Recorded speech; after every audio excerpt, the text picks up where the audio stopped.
How's it going, aliens? My name's IALiEN. Today I'm back on another Identity 5 video. In today's video, I will be showing you this really OP secret strategy that I discovered for Ivy. So let's get right into the video.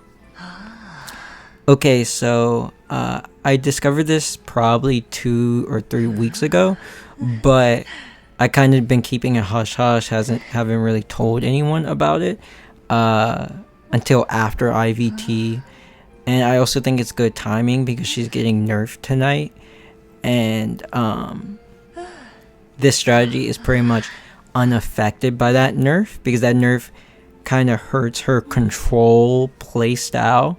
Well, this is a bit more of a tunnel playstyle for Ivy. It's still control, but it's tunnel, so this kind of helps keep her S tier. I think that I've put in probably more hours on this character than pretty much any other player in this server. Playing her, watching her, experimenting things, and just all that. I probably put in the most time, and out of that, this strategy was kind of created. One of I have around 5 or 6 different strategies with her that all do different things, but this is a really good one that I wanted to show you guys. So let me get to it. So right away you can see the trait. You go patroller. I haven't seen anyone at a top level use patroller Ivy, and a big reason of that is everyone goes insolence Ivy, and you can't use patroller with insolence, but I'll show you how to use patroller on Ivy. But patroller is really good. It's really good. It basically works really well with her kit for the first chase and for the second camp. It works really well. I will show you videos. I'll show you gameplay of it in a minute so you can see how it works, but it correlates really well with her character, because one of the biggest issues with patroller is having to catch up to the person you bit. But with Ivy you can just leech and teleport, so that helps to counter it. But this is how you make it work, is you have to go trump card. You have to go trump card Ivy.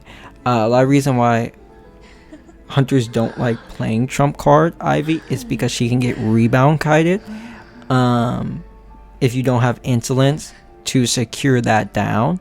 But the perks of patroller with its quick cooldown is if you are getting rebound kited, similar to how Dream Witch does it, you can just switch to blink or switch to warp and you can kill them that way. So there's literally no harm in it. That's what kind of makes this whole playstyle work, is that there's no risk involved. If you can get that first down, there's no risk involved, because you can just switch and secure your kill that way, and then you'll get max presence and now you're good.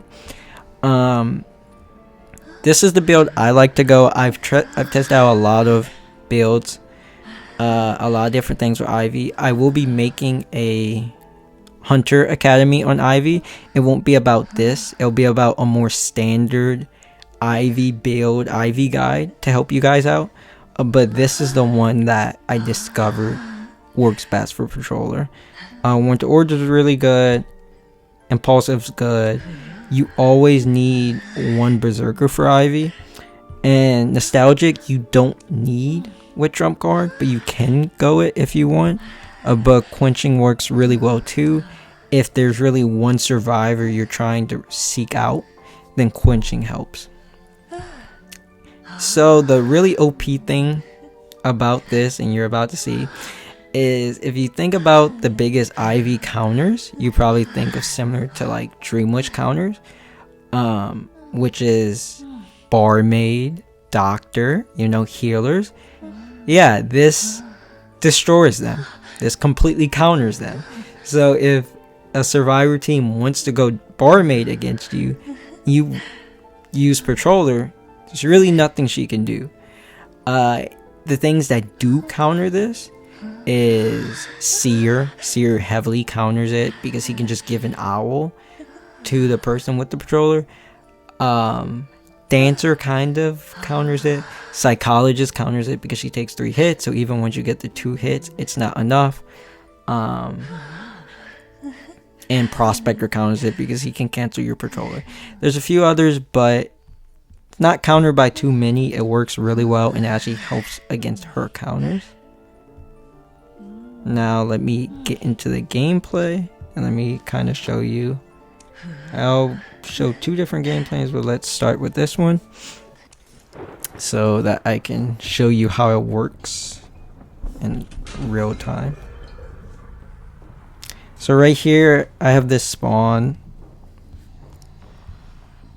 I'm gonna send my ghost just to harass. I'm gonna send a middle. Obviously I don't want enchantress. The point of this is I just want to kill the barmaid. I just want to find the barmaid because she will hurt me mid-game with her healing. So since I have Patroller, I can just seek out the barmaid and kill her. I only leashed a journalist so that I could catch up to this barmaid so I could get in position to Patroller soon. And with this, like I said, it's a more tunnel playstyle. You do harass maybe 1 cipher or 2, but this Patroller cooldown comes up quick. So you want to use it right there. And now look. You want to put it on her. She's forced to take that. And now when she's stale, you can just wrap around her while she's stunned. Because there's no way her camera can move faster than you can.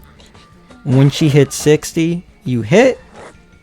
You instantly scare back. She's dead.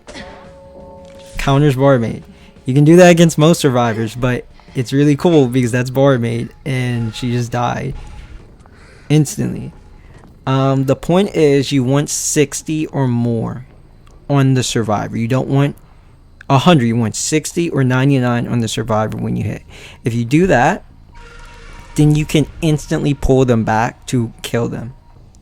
So they're gonna take a lot of a visage just from being in the circle, and because they're going to be bitten and it's going to be tough for them to move out. But even once they move out, the best thing about it is you can just kind of wrap around them, and while they're stunned, they're going to be moving their camera, you know, really quickly trying to escape, but they can't move their camera quicker than you can just wrap around them. So once you hit the 60, that's when you're going to swing, gonna run, scare them back, and they're instantly down. Right now this is just some pretty good Ivy gameplay. The first chair was not the best by me. I should have farmed the barmaid off the chair instead of hitting the doll, so that was a mistake, but it's fine. And now you're gonna get to see why Patroller is really good on the second camp. This is another really good part about Patrollers right here. They're coming to save. Cool. Coming to save. Usually Ivy can't stuff people easily. Nice. You're bitten. I'll put the circle at the chair. Put a circle on you. I'll give you 25. I'll give you another 25. I'll hit you when your bar becomes 93, 94. Then you're going to be canceled out, come back to me, and I'll down you. Basically, it helps you control their visage bar a lot better, both for the first chase and for the camp. Ideally, you always want to get the first hit with any Ivy gameplay at 60. You want to get any camp at 94. But the survivor's in too much control of it. With Patroller, it basically gives you a lot more control, as you could see right there.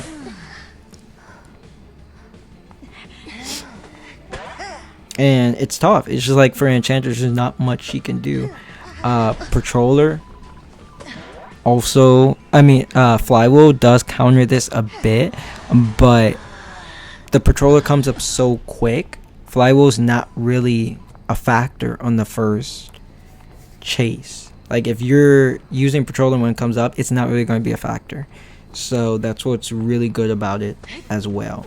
Biggest thing is always with Patroller, you have to be careful with it, because if you miss the Patroller, if you mess this up, then you're not in a great position because you have no trait and you have no way to get another hit. Ivy isn't the worst because she can still rebound and just keep building map control, but you are in a bad position. I'm going to just give her the 40 first. Look, I'm going to wait out the speed boost. And now I'm going to teleport. And see, that's why I gave the 40 first, because she got 98 instead of 100. That's unfortunate. But she still has the ghost on her, so it's fine. Because I can just scare her like that. That's why I gave the scare and then the leech. So that I could scare. I just messed that up, but that's why you do that. And then right there I switched to blink, because why not? That's the perk of Patroller. You can switch to blink. You can switch to warp to get a down similar to Dream Witch. Or you can switch to abnormal. That's usually what I switch to. Abnormal Ivy is really good in game because you're guaranteed a hit every 35 seconds. Now it's every 43 seconds after the nerf. But that's still really good. So abnormal Ivy is very good. So I do recommend switching to that. But switching to blink, switching to warp can be really good too. To just, you know, kind of finish a game, to get that down and to get your pace back up.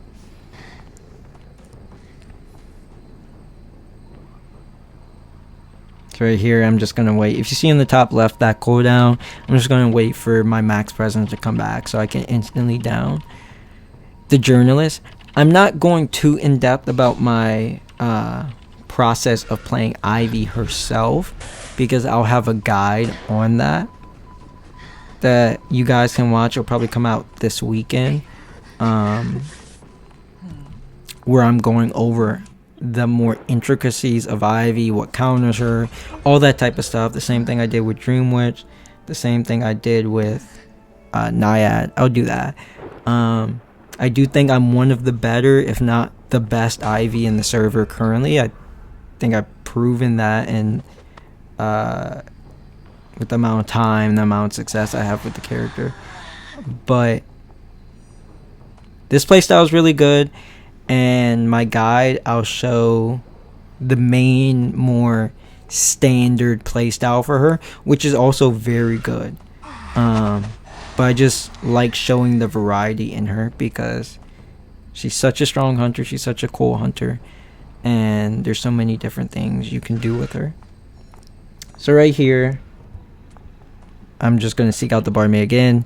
So this is why I have quenching, because I don't have Tenais, but it doesn't really matter, because during this time they can't decode. I'm harassing their ciphers anyway, and I have quenching coming up in 5 seconds. So once I see her through quenching right there, then I can chase her anyway, and this decoding is not super far if you look at these ciphers, because I'm playing Ivy, so I can just harass until I find her anyway. So that's just another great perk of Ivy. I'm gonna start by giving her 40. I'm gonna bite. If you get 40, it is easier to get the 60, but you should have no issue getting 60 either way. See, now she's kind of stuck here. I'm gonna hit. She has 80. That's great. So now I'm gonna just run after her, waiting for an angle. I get the angle, and she's dead. She's down.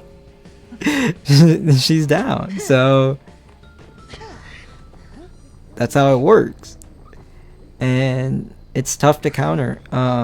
If you are facing a survivor that can get distance on you, like Cheerleader or Arrow or something, then just be patient. That's all up to you. That's not the fault of the build. That's not the fault of Ivy. You just need to wait an extra 5 seconds, 10 seconds to catch up, and then you scare them. But if you mess up that scare, then yeah, you're not in the best position.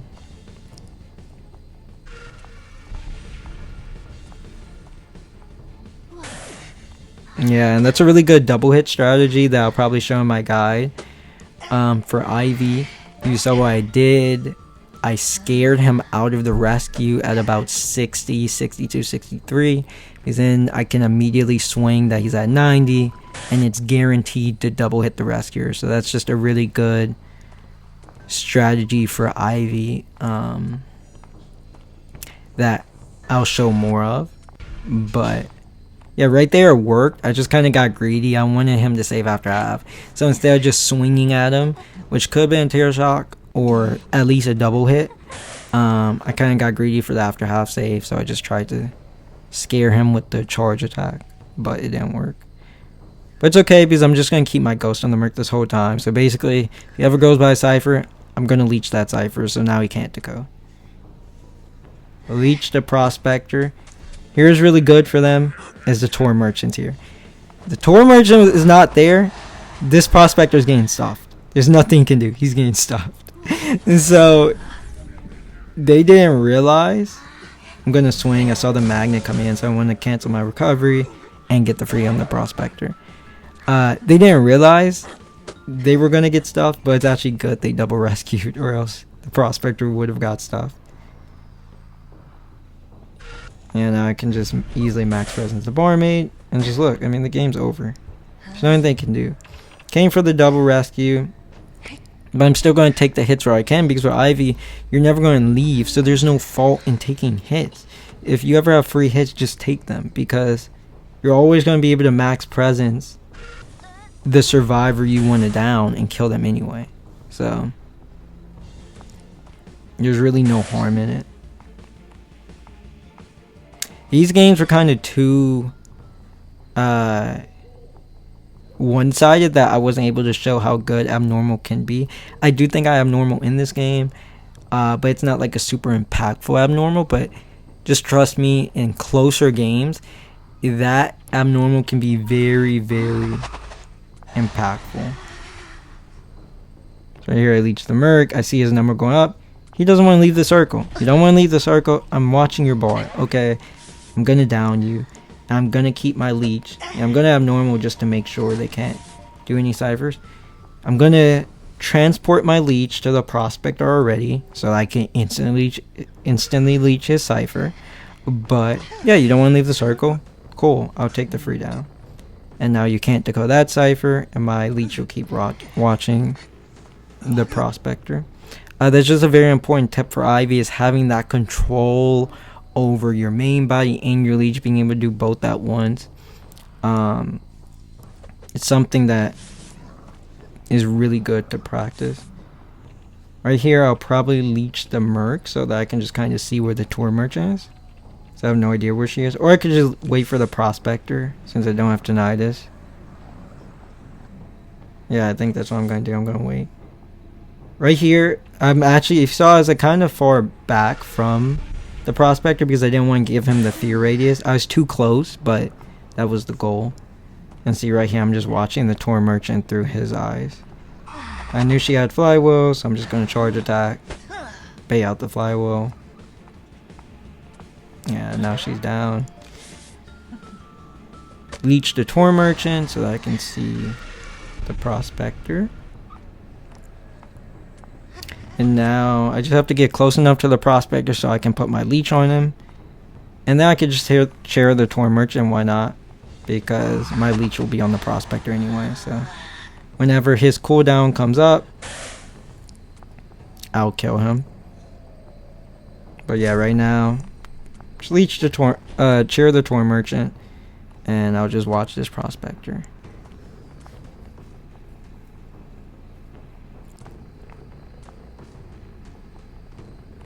But as this video concludes, if you liked the video, if you enjoyed the video, please leave a like. If you want to see more videos like this in the future, please subscribe to the channel.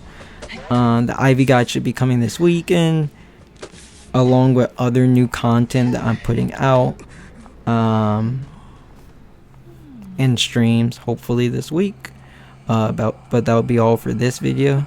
I'll see you guys next time.